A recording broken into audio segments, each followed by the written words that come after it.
Elizabeth Chifinya, ndogara mugatsi pfamba. Ndakafirwa nemurume wokutanga, ndikagara 5 years, ndikawana mumwe wokuti ndibatsirane kuchengeta naye vana, akazofa apera kwe5 years. Iye zvino ndakapinda muprojekti iripo Zvino yakatibvira zvibhorani, ikati regai ndinoitawo basa remaoko ndichibata, nekuti ndati ndaona mumwe murume mumwe nemumwe anenge achingoti iro ihure, iro ihure. Ndenge sina chihure, asi kuti ndenge ndichitsvaga chekuti ndibatsire mwana wangu.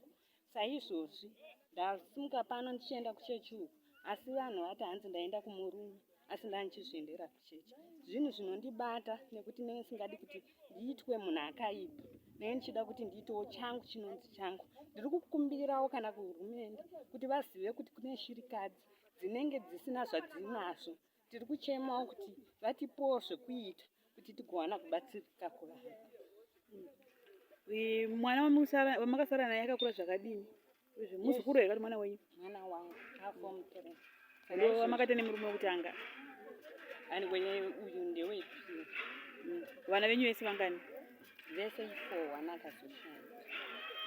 Vanenge vachiva zvechikuti chihure vanhu vemunharaunda. One nhau yokuti mune makarorwa kakawanda.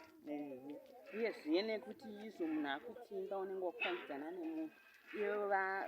Inini pachangu ndinenge ndichiti ndinoda kuriritira mhuri dzangu, nekuti ndinenge singadi kuti apa ndinenge ndine munhu mumwe chete. Saka vanhu vanenge vangoti urichi. Saka kuri kuti mautotya kutoita mumwe murume kugarisana naye nekuda kwekutya vanhu here? Inini handityi, nekuti iko inini dambudziko nderanga. Saka ndiri kutsvaga chinondibatsiridza. Saizvozvi mwana wangu ari form 3. Ndiri kutsvagawo chinondiita kuti mwana wangu awane kuti agozowana chekuti anyore. Ndinopfuya huku, asi huku dzacho nyange turi tudiki, asi hakukatengeseke kadiki, kanomirirwa kuti kakure. Ndinorima nzimbe, asi pari zvino nzimbe kuti itengwe muno munharaunda neuyo neuyo, ndikatengerwa ndakutonotsvaga murume, ndikatengerwa ndakutonotsvaga zvino. Saka makutsvaga murume umwe kugara naye kati mutori naye? Ndine wokufambidzana naye, handina wokugara naye. Ndinotodawo kuti ndiwane wokugara naye kuti zvinhu zvangu zvindifambire. Wekufambidzana naye wokuti muchingoti hawo shamwari muchibatsirana pane zvinenge zvichinetsa nekuchengeta mhuri. Uye ane mhuriwo yake. Asi anogara mudhuze here zvichita kuti vanhu vataure? Izvo zvindaenda kuchechi, asi vanhu vanga vakutoti ndaenda ikoko. Munoenda kuchechi yei? Yemuslim. Yemuslim. Inozvitendera here? Ndinotenderwa kunzi nyange pamurume wechifundi, ndiite mukadzi wechifundi pachimuslim. Pamwe vanhu vasinganzwisisi chitendero chenyu, vanenge pamwe vanenge vachitokutarisa ise kudzimwe chechi. Pakanaka. Saka mungada rubatsiro rwakadini? Ndiri kuda rubatsiro rwemwana wangu, ndiye handitambudza. Ezvino ari form 3, ndiri kuda kuti iko agoenda kuchikoro. Ezvino anodzidza pamashedha, hapana dzidzo. Iye anochemerawo kuendawo mumaprivate school. Inini mari yechekubhadhara handina.